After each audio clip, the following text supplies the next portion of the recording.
As fighting continues in Sudan, missions are being carried out to successfully evacuate diplomats and their families to safety. A plan is yet to be organised for British nationals who have been hiding in their homes since the violence began. Some fear they have been abandoned. Escape from Sudan for a lucky few.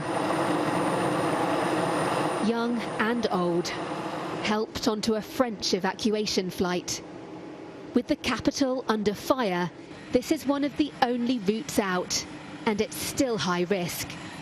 Diplomats and their families given priority. The UK also in action.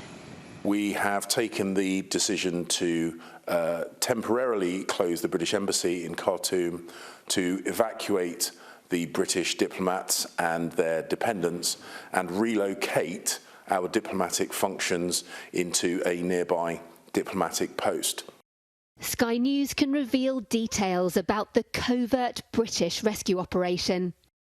Under the cover of darkness, an elite group of UK troops flew into Khartoum on board an American military aircraft late on Saturday.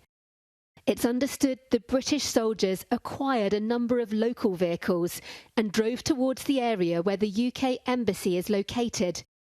The troops met with the evacuation party of around 30 people and prepared for the extraction. In tandem, 2 Royal Air Force transport planes, a C-130 Hercules and an A400M, had taken off from RAF Akrotiri, a British base in Cyprus. The aircraft, with permission from the Sudanese military, landed on a Sudanese airfield, Wadi Saida, about 30 kilometres north of Khartoum, at around 1 a.m. on Sunday morning UK time.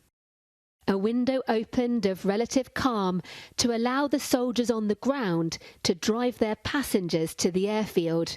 The diplomats and families boarded the aircraft and the 2 British planes took off at around 9 a.m. UK time and headed back to Cyprus. But this place remains a war zone, and the successful mission will be slim comfort for the British nationals still stranded. What I need most is to hear that there is a plane somewhere outside of Sudan. That plane will come swooping in. We'll get a message saying, get to this point, and then we'll get on the plane and we'll fly home.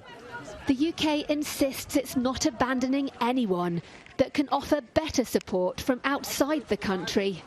The safety and protection of British nationals in Sudan remains a priority for us, a top priority for us.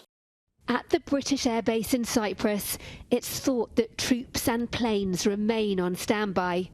More than 1,200 military personnel were involved in this week's evacuation. The first, but possibly not the last, such mission.